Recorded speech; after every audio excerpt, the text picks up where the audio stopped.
कलियुग पावनावतार कृपा सिंधु दीनबंधु दयासिन श्री सुमन महाप्रभु प्रभुर श्री चरणारविंदे अनंत कोटि प्रणाम प्रणिपात समर्पण पूर्वक আজকের এই ভগবতী বার্তা আমরা সনাতনী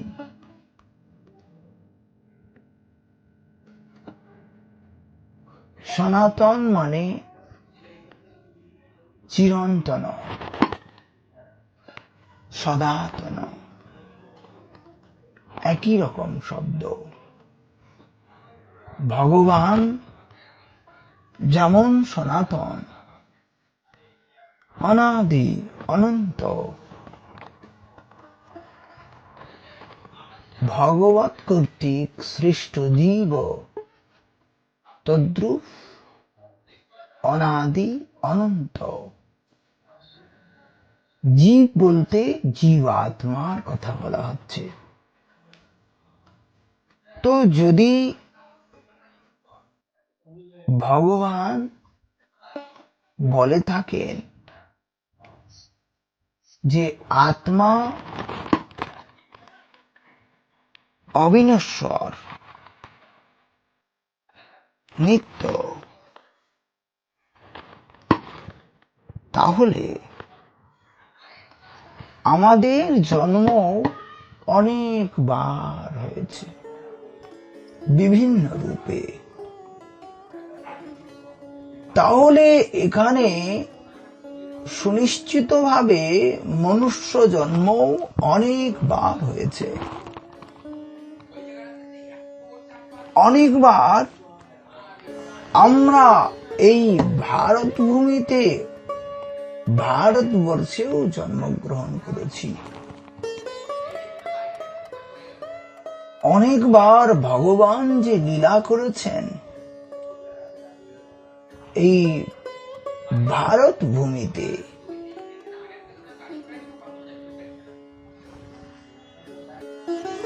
তাহলে অনেকবার আমরা ভগবানকেও দর্শন করেছি। কিন্তু ভগবৎ চরণে যে শ্রদ্ধা, যে প্রীতি হওয়ার প্রয়োজন, সেই শ্রদ্ধা বা সেই প্রীতি কিছুই হয়নি।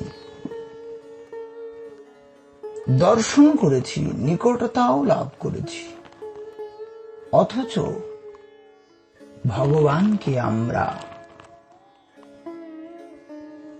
সম্মান করিনি, অ্যাভয়েড করেছি, উপেক্ষা করেছি।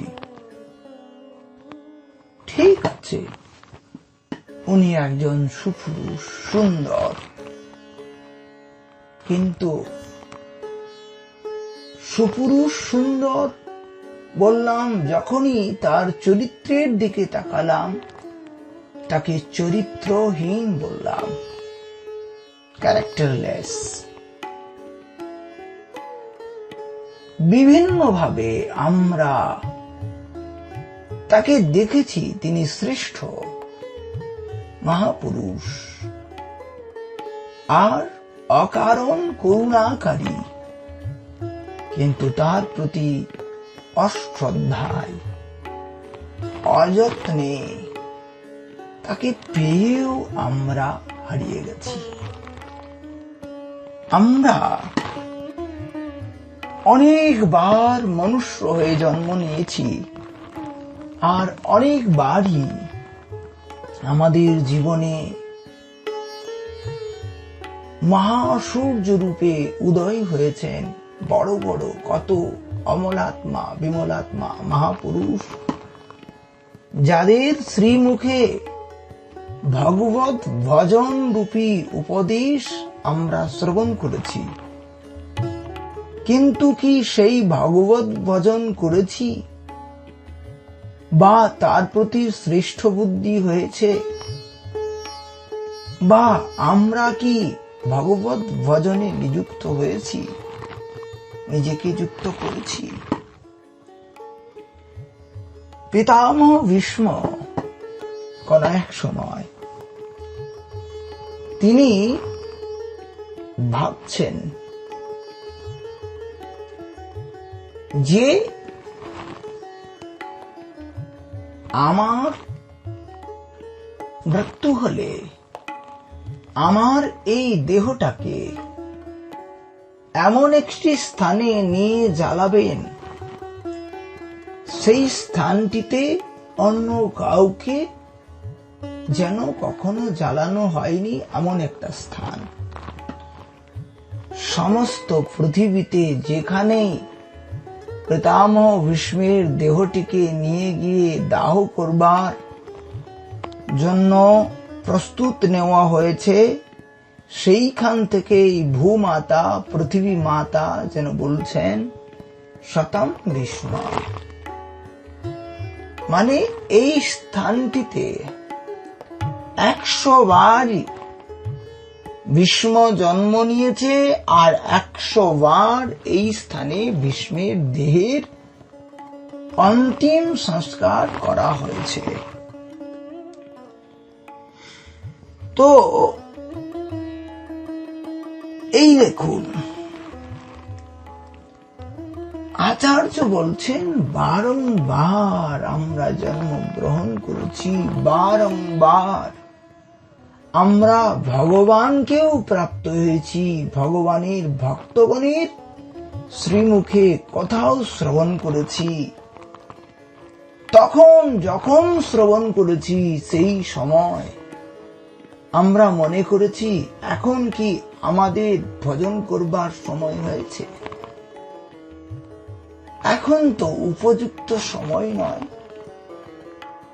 সময় হোক, ভজন করব, অবশ্যই করব। প্রতিশ্রুতি নিয়েছি, প্রতিশ্রুতি করেছি, কিন্তু ভগবত ভজন আর করতে পারিনি। প্রতিক্ষণ সংসারের দেহের কামনার বাসনার বিভিন্ন ভাবে দাস হয়ে তাদের কাছে আমাকে নত হতে হয়েছে। আর বারংবার ভগবত ভজন করব এই প্রতিশ্রুতি ধার থেকে গেছে, সেই প্রতিশ্রুতি শোধ করতে পারা যায়নি জীবনে। আচ্ছা, প্রহ্লাদ চরিত্রে দেখা যায়, প্রহ্লাদ মহারাজ বলছেন কৌমারে আচরিত প্রাজ্ঞা ধর্মাং ভাগবতানিহ। কৌমারে আচরিত প্রাজ্ঞা, যারা বুদ্ধিমান হবেন তারা যুবাবস্থা নয়, কুমার কাল থেকেই, বাল্যকাল থেকেই কৃষ্ণের ভজন করবেন। কৌমারে আচরিত প্রাজ্ঞা ধর্মান ভাগবতানি, ভাগবত ধর্মগুলোকে, ভাগবত ধর্মকে এই জগতে বাল্যকাল থেকেই। তো একজন বলছেন আরে এটা তো শিশুকাল, বাল্যকাল, এখন খেলাধুলা করব, যুবক অবস্থা আসবে তারপরে ভগবত ভজন করব। কে জানে কালকে যুবাবস্থা আসবে বা আসবে না। প্রতিক্ষণ প্রতি মুহূর্তই তো এই নশ্বর জগতে আমরা রয়েছি, আর কখন যে জীবনের অন্তিম নিঃশ্বাস বেরোবে তাও কেউ জানে না। অতএব যুবাকাল নয়, এখন আজকের থেকেই ভগবত ভজন করা উচিত। কালকে একটা শিশুর জন্ম হয়েছিল, সেই শিশুটি মারা গেল, কোন স্থিরতা আছে? একজন বড় শ্রেষ্ঠ যোগ্যতা লাভ করে আইএএস পাশ করে, আইপিএস পাশ করে, ডিআইজি পাশ করে সে বাড়িতে ফিরে আসছিলেন, চাকরিতে জয়েন করবেন।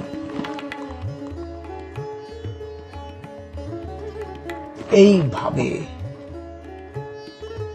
দেখা গেল সেই যোগ্যতাবান ব্যক্তি চাকরিটাই করতে পারল না। তো কে জানে, এই জগৎটাই হলো নশ্বর। এখানে এইখানে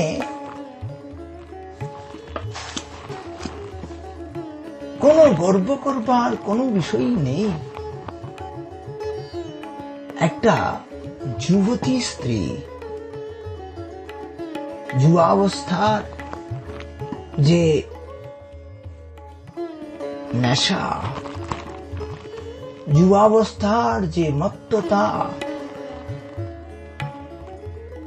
কুরু সুন্দর নয়।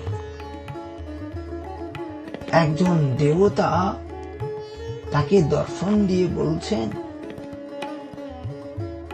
আমি তোমার কিছু সাহায্য করব, তোমাকে কিছু দান করব। উনি বললেন, দান করুন, দিন, কি দেবেন? আমার তো কোনো প্রয়োজন নেই, তবে তোমার ইচ্ছা হয়েছে, তুমি দিতে পারো। দেবতা বললেন, তোমার এই কুরূপ, তোমাকে একটু সৌন্দর্য বাড়িয়ে দি তোমার। যুবতী বললেন, কি আমাকে কুরূপ বললে? তোমার এত স্পর্ধা? বলে তাকে চপেটাঘাত করলেন। এত স্পর্ধা দেবতার প্রতি, তিনি দেবতাকে বলছেন যে এত স্পর্ধা। তার যদি সামর্থ্য হতো, সে সেই দেবতাকেও তার যৌবনের মত্ততাতে মেতে তাকে অপমান করত, তাকে আর যা কিছু করবার, যেভাবে আমরা এইখানে দেখি, জগতে দেখি, একটু বাক্যের এপাশ সেপাশ হয়ে গেলেই যেমন বাক্য বিবাদ হয়ে যায়, তারপরে হস্তা হস্তি, দণ্ডা দণ্ডি, ঠিক তো এইরকম যৌবনের মত্ততা। তখন কি কোনোভাবে কৃষ্ণ ভজন হবার কোন বিষয় থাকে? আচ্ছা, যেমন করলই বা 10 দিন 20 দিন, তারপরে আবার পুনর্মনসিক হবে, শিথিল অবস্থা চলে আসে। যেমন মনুষ্য আরোগ্য প্রাপ্তির জন্য, রোগ মুক্ত হবার জন্য যোগ, আসন, নিয়ম, প্রাণায়াম এই সব করছেন, কিন্তু 10-20 দিন করার পরে যেমন তার মধ্যে শিথিলতা এসে যায়, আরে কে করে, এত সময় নেই, এইভাবে। আচ্ছা, এইরকম যৌবনের মত্ততা, এইভাবে বারংবার আমরা শাস্ত্র কথা শুনেছি, প্রভাবিতও হয়েছি, তার প্রতি করব তার প্রতিশ্রুতিও নিয়েছি, কিন্তু ভজন আর করা হয়নি, ভজনটি করতে পারিনি। দেখুন, একবার যুধিষ্ঠির মহারাজকে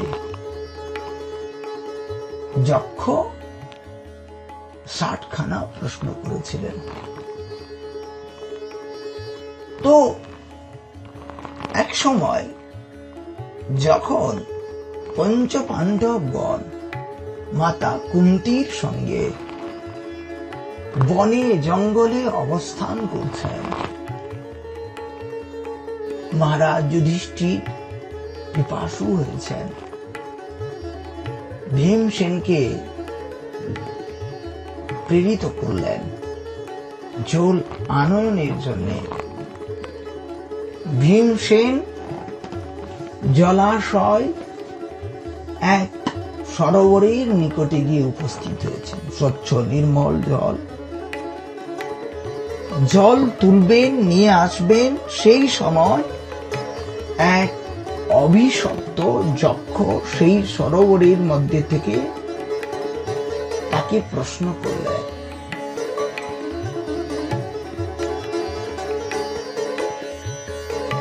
এই যে মহাশয়,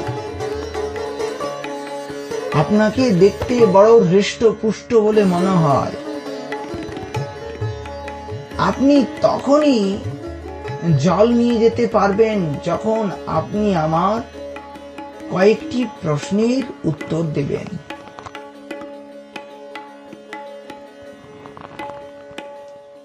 ভীম অতিশয় বলশালী।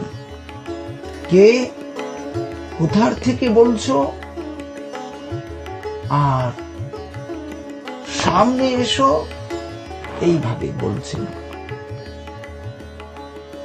যখন এইভাবে বললেন তখন তিনি বললেন যে আমার প্রশ্নের উত্তরগুলো দেওয়া হোক, অন্যথা আমি আপনাকে এই জলের মধ্যেই টেনে রেখে দেব। ভীম, যার গায়ে, যার শরীরে 10,000 হাতির বল, সে কাউকে সহজে পরোয়া করে? সে সেই জল তুলে নিয়ে আসবেন। তত সময়ে সেই অভিশপ্ত যক্ষ ভীমসেনকে ওই সরোবরের মধ্যে টেনে তার মধ্যে রেখে দিলেন। অর্জুন, ভীম, নকুল, সহদেব 4 জনে একে একে এসেছেন। বিলম্ব দেখে যুধিষ্ঠির মহারাজ তিনি আসলেন স্বয়ং। যক্ষ তিনি আবারও প্রশ্ন করলেন তাকে একইভাবে। যুধিষ্ঠির মহারাজ তাকে সম্মান করলেন। কে আপনি? আপনি সাতখানা কেন? আরো বেশি চাইলে আরো বেশি জিজ্ঞাসা করতে পারবেন। যক্ষ বলল, আমার এই 7খানা প্রশ্নের উত্তর দিন। আপনার 4 ভাই আমার মধ্যে, আর যদি উত্তর না দেন অন্যথা হলে আপনাকেও এই জলের মধ্যে রেখে দেব। যুধিষ্ঠির মহারাজ বললেন, জিজ্ঞাসা করো। তখন সেই যক্ষ জিজ্ঞাসা করল। যক্ষ জিজ্ঞাসা করলে সেই যক্ষকে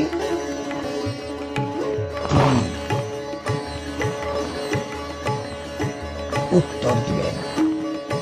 যক্ষ কি জিজ্ঞাসা করলেন? যক্ষ জিজ্ঞাসা করলেন, কিম আশ্চর্যম, এই জগতে আশ্চর্য, আশ্চর্য তো অনেক আছে। আশ্চর্যের বিষয় প্রত্যেকটাই আশ্চর্য লাগে, কিন্তু সব থেকে বড় আশ্চর্য কি? যুধিষ্ঠির মহারাজ তাতে উত্তর দিয়েছেন, আহানি আহানি ভূতানি গচ্ছন্তি জমানয়ম শ্রেয়সা স্থিরত্বমিচ্ছন্তি কিমাশ্চর্য মতঃপরম। দিনে দিনে প্রত্যেক দিন মনুষ্য মৃত্যুর কবলে কবলিত হচ্ছে, আর সেটা আমরা দেখছি প্রত্যেক দিন। সে আমার থেকে ছোট, আমারও কনিষ্ঠ। সুন্দর হাসি খুশিতে আনন্দে সকলকে মাতিয়ে রাখত, এমন গুণ, এমন সুন্দর ব্যবহার আচরণ। দেহে কোনো পীড়া নেই, যন্ত্রণা নেই, রোগও নেই, অথচ অ্যাক্সিডেন্ট হয়ে মারা গেল। যে কোনো কারণে মৃত্যু হলো। দেখলাম, বুঝলাম, কিন্তু আশ্চর্য এই যে এই সমস্ত কিছু দেখেও মনের মধ্যে তার প্রতি কোন ক্রিয়া নাই। শ্রেয়সা স্থিরত্বমিচ্ছন্তি। কিম আশ্চর্য! প্রত্যেকেই নিজেকে মনে করেন আমি স্থির হয়ে বেঁচে থাকবো, ভালোভাবে বেঁচে থাকবো, অনেক দিন বাঁচব, আমি অমর, আমি অজন্মা। অজন্মা যদিও নাই ভাবে, কিন্তু নিজেকে মনে করে আমি বহুদিন বাঁচব, অনেক কিছু করব, এরকম ভাবনা মানুষের কোনদিন শেষ হয় না। শ্রেয়সা স্থিরত্বমিচ্ছন্তি। কিম আশ্চর্য! এর থেকে কি আর কোনো আশ্চর্য বিষয় আছে? এরকম করে শ্রী যুধিষ্ঠির মহারাজকে 7খানা প্রশ্ন করা হয়েছিল। এইখানে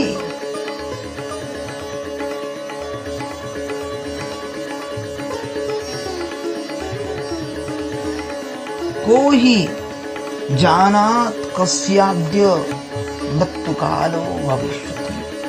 কে জানে কার কবে, কার আগে মৃত্যুকাল এসে উপস্থিত কেউ জেনেছে? তো এইভাবে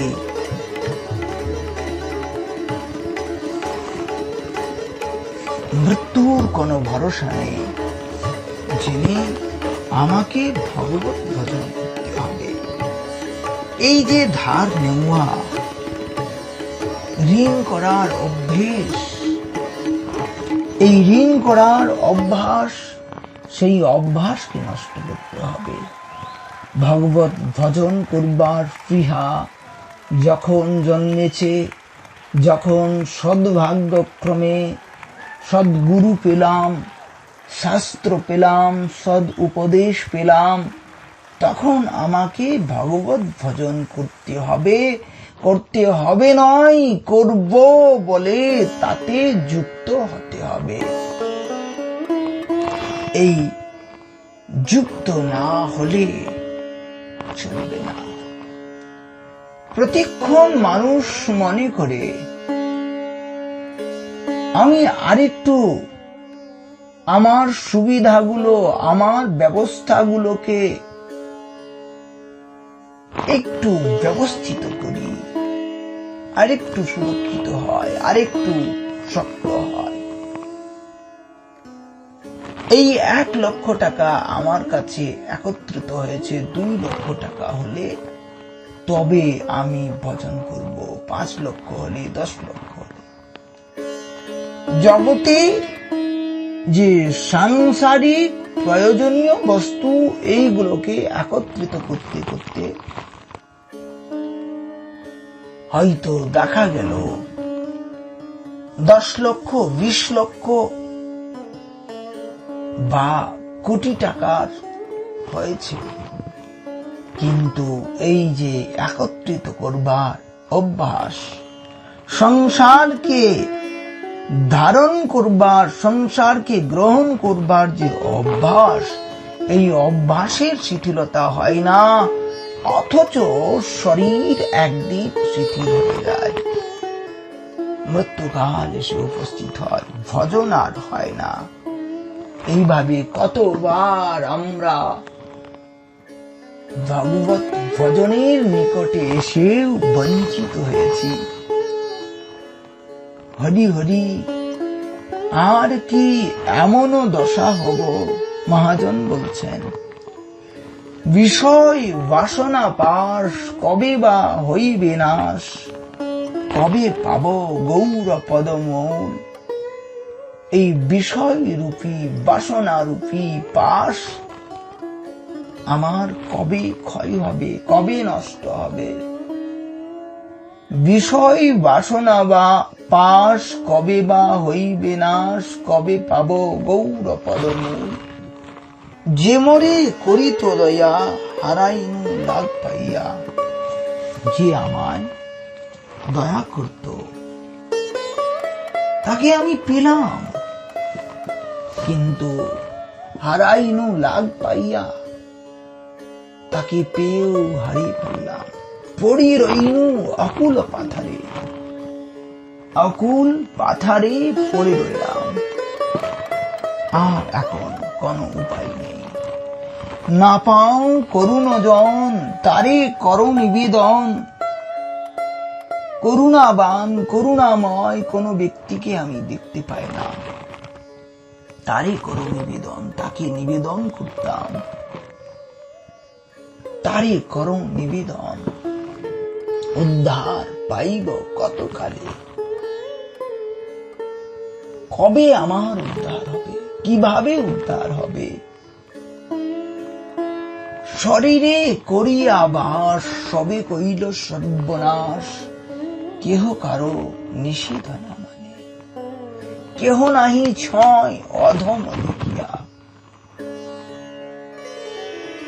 দাঁতে ঘাস উভরায়, তাকে পাপী করুণায়, এবল্লভ দাস অভাগিয়া। এইরকম করে মহাজন ভগবত চরণে প্রার্থনা করছেন, অনুনয় বিনয় করছেন। ভগবত ভজন করতে হবে। আমরা মনে করি